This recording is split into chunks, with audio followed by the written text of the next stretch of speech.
Hey guys, how's it going? MasterBucks here, and welcome to a bit of a bonus episode here today. I'm saying bonus, but it's still like episode 7, but this is the deal. We normally play about 4 games per episode. Today, because I have a little bit of an odd number of games left until the January transfer window, which is of course January 1, no matter what, we stop it there and we bring back green screens. But this is the deal.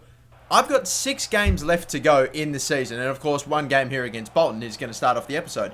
6 games left, and rather than doing 2 episodes and playing 3, or maybe playing, I don't know, 2 episodes, maybe doing 4 and then 2 in the last one, I'm going to do all 6 together, one big episode. This video should go for about maybe 14 or 15 minutes, but we'll see. As Zardes immediately with a fake shot in, sending his defender the wrong way, freeing up some space, and just a slight little itty-bitty tap in, almost a toe poke, right past the keeper, keeping it low along the deck, and just rolling it into the corner for the first goal against Bolton. Beautiful stuff. Of course, this is a Capital One Cup, so we're not starting in the Premier League this episode, but we have been doing quite well in the Capital One Cup. This is, I believe quarterfinals, so we've got 1 more game left to go until, boom, that's it. We're in the semis, and we're in with a real shot of going to Wembley for the first time in this career mode, so we'll see how that goes. But anyway, still moving was Bolton. Now, we're still getting plenty of chances, and we still were getting a lot of chances as well. Zardes, a lot was running through him, although Branson was doing fantastic as well, because look at this interception and the shot, and it's saved, but it's actually gone still in the back of the net. It's come off of Bogdan, so yeah, Bogdan, no, look at this, from this angle, he hits it pretty close to him, comes off his elbow, and just nestles into the corner. So fuck you, Bogdan, and your eyebrows. I have to say that every time I can remember it. And the cross coming in again from into Adrian,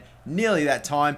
Branson again, another interception. The two strikers today, absolutely sensational, as Branson still continues to run past Tom Ream, goes for the slide tackle, misses, lays it in for Adrian, shoots, and that one's gone wide as well. Nearly going to absolutely score the 3rd goal now, and that would have been it. Absolutely done. Zeballos still going down. Baptista still somehow does not make the tackle. He's still got it. Shoot, and the keeper saves it. Bogdan, it falls right to his feet, and Zardes will just take it from him and then just tap it in from about a yard away. Unbelievable finish to the game. We win it 3-0, and we fly into the semis. And Branson got man of the match from FIFA, and he is going to pick up my man of the match as well. Absolutely sensational today, Branson. Zardes, and like those two, I know that they're absolutely fantastic partnership, and I know that Niang, I have to be I'm always playing him as much as I can at striker, or then again, I just love that pairing of Branson and Zardes, but I still play Niang plenty, but Branson makes it very hard. Anyway, we'll continue. And I'm not just talking about me having to play Niang there, but still,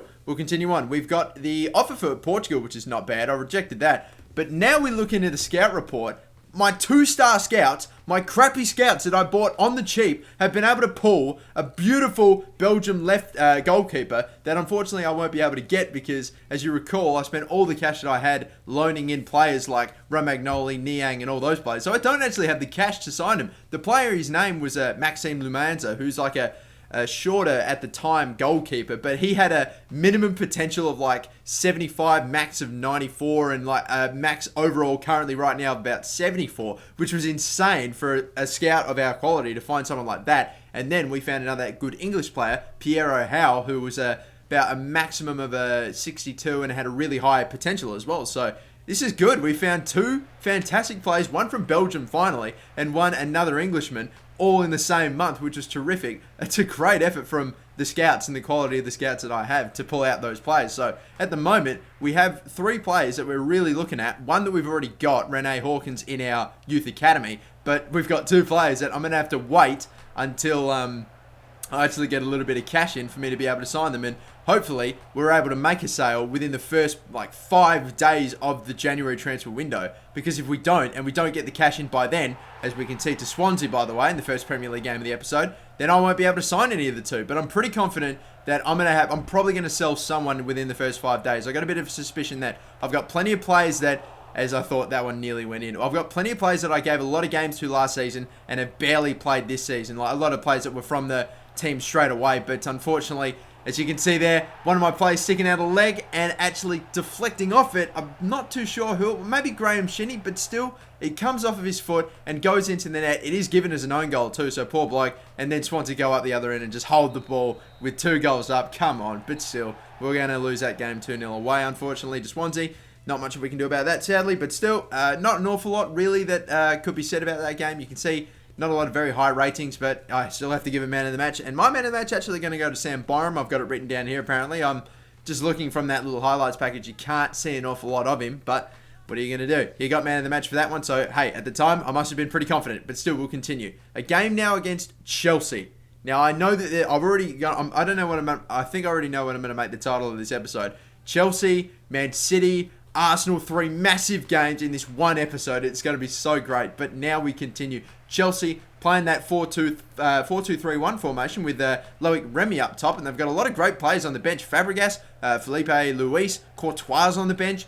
Diego Costa's on the bench. Some great players that we thankfully don't have to worry too much about. They're playing a very rotated team. Like Abiobi Mikel is in there. Atsu's in there. Victor Moses is in there. I mean, this is a very rotated team. We could actually have a genuine shot of maybe getting something from this. Sissoko plays a absolutely brilliant ball in Azades, but he couldn't tuck it away, unfortunately. It was a little too close to Petr Cech, and even though we're not having to face Courtois, Petr Cech, I mean, come on, he's not your ordinary second goalkeeper, but still, Niang now, we're finally playing him at striker for the first time today. He gets a good chance, and he burns it as well. Not to be taken there is Victor Moses with an attempt there, and still making it hit the post, and again another chance from the header, and that one soars over. So we're actually getting quite fortunate. We could have scored, and we very easily could have conceded right now as well. So at the moment, it was actually probably quite an even result, despite the fact there were both chances for both teams. But we'll continue. Gnabry, as Niang makes a great run, it has to be said, and shoots from, he had, of course, a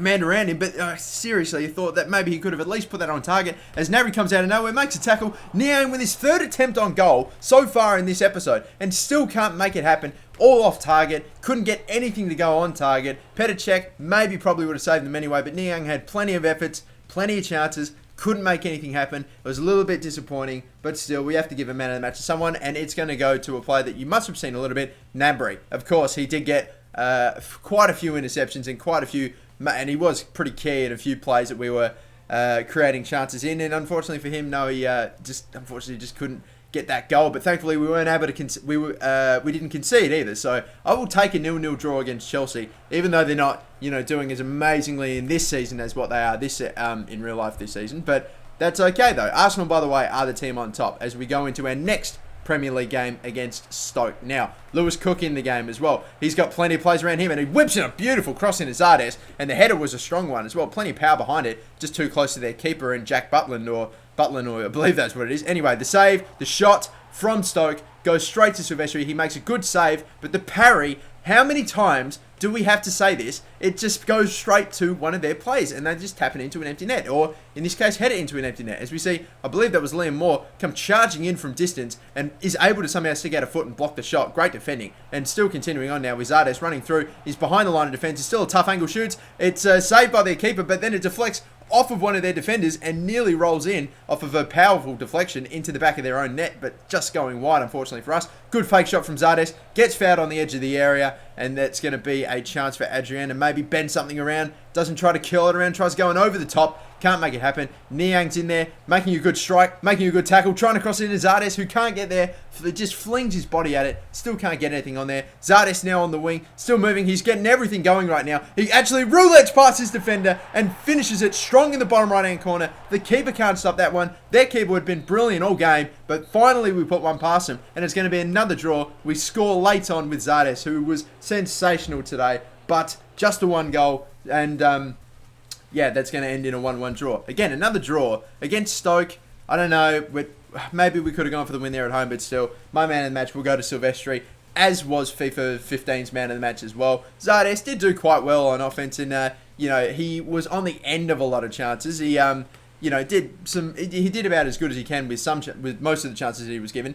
But anyway, I'll stop talking about that because I'll go back to something that we just saw. If you missed it, we've just lost Niang for 2 months with an injury from that game, which I didn't even see, or I didn't even actually have to have him. I don't actually know if I actually substituted him off. I don't know if he actually went down and had to come off, but either way, that's it. We've lost Niang for 2 months at striker, which is shocking, absolutely terrible, because even though I love Goldbranson and Zardes, that partnership, I would absolutely hate for Niang, who is my absolute clear other third striker, and probably not even, I was going to say substitute striker, but that's not even the case because I'm equally rotating him and Goldbranson nowadays at the striker position. And again, now we play Man City, and it's the same case with Chelsea. This is still a very rotated Manchester City team. This is not a very they're disrespecting us a little bit here. They're not playing our best team. There's still, obviously, quality players in there. But then again, it also should be said that Man City have sold an awful lot of their players. Like, they don't have Aguero anymore, and they don't have a lot of other their great players as well. But they do have that man, Yaya Toure. So that's one player we got to look out for. Is Liam Moore making a great interception in an odd area for a centre-back, but he still makes it happen. And then the through ball into Zardes was brilliant, and he's just got to finish that one, and he can't make it go either. That's the best chance of the game by far so far, and still nothing. Branson is, or should I say, Nabry's on it, making a little space for himself and shooting. Saves again from their keeper. And finally, with about 5 minutes to go, over the top, it's cleared. Not very well by my goalkeeper. Another attempt. Aguero actually is in the side. Apparently not. It hit the post after being deflected. And then another attempt headed over the top of the goal. Still, somehow, we don't concede. It's another 0-0 against a great quality side. It's just ridiculous. And I think in a few... Again, it's the same thing as a Chelsea game. We had plenty of chances, but we just didn't take them. And again, I didn't actually say who my man of the match was, but I'll get it up there for sure. It will go to Liam Moore for that one. But yeah, again, plenty of chances against a quality side, but nobody can score on either side. So what can you do? But now we'll finish up after about 11 or 12 minutes so far with one final game in the Premier League against the team that is on top, and this is Arsenal. And let's have a look at their team. Welbeck, Sanchez, Walcott, Ramsey, Welbeck, yeah, I've already said all this, Brzezinski, Diaby, Monreal. I mean, this is not, they're not disrespecting us here. This is a good outfit. This is a really strong Arsenal team that they have there. They've got some good players on the bench, obviously, but this is going to be a good team and a hard game away at the Emirates. Foul is actually taken there and a slide tackle in the box, and the penalty to be given. Actually, a little bit surprising there. I don't know if it's that Gabriel or Koscielny there sliding in, and must have been Gabriel or one of their defenders. We can't actually see what happened. My player fell off.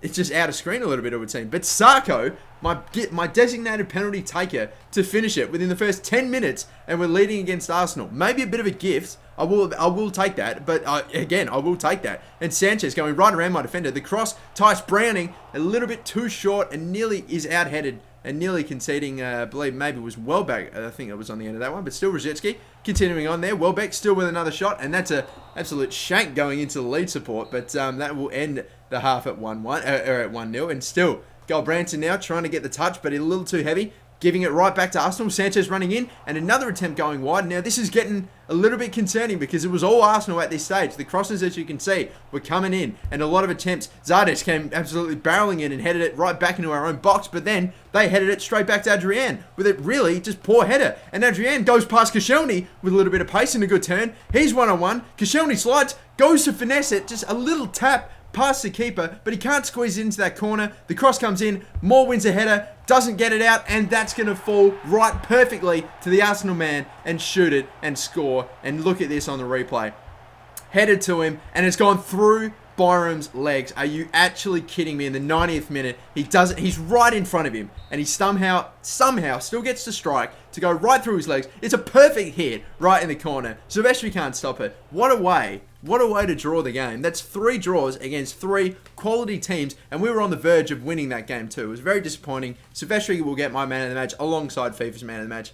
Oh, it's just, man, that very last game, I mean, in the 90th minute, and that's what we get out of it. It's just disappointing. Then again, probably the right result because Arsenal were absolutely dominating in the end there. But oh well. Anyway, you can see there, Aiden White was one of the players that is looking like he'll probably be sold pretty early on because he's come to me and said I need to leave the club because, again, he's a player that I just have not been playing. I was playing him really. He's a left midfielder that can play at left back, but I was just playing him tons at left back. So, yeah, what can you really do? Oh well. That's going to be it for this episode, guys. We'll probably be selling one of our players later on and signing those 2 youth players hopefully as soon as we can. And yeah, next episode, green screen's back, January transfer window, we're on. Let's go. Until then, my name's MasterBucks. Have a good one. Bye-bye.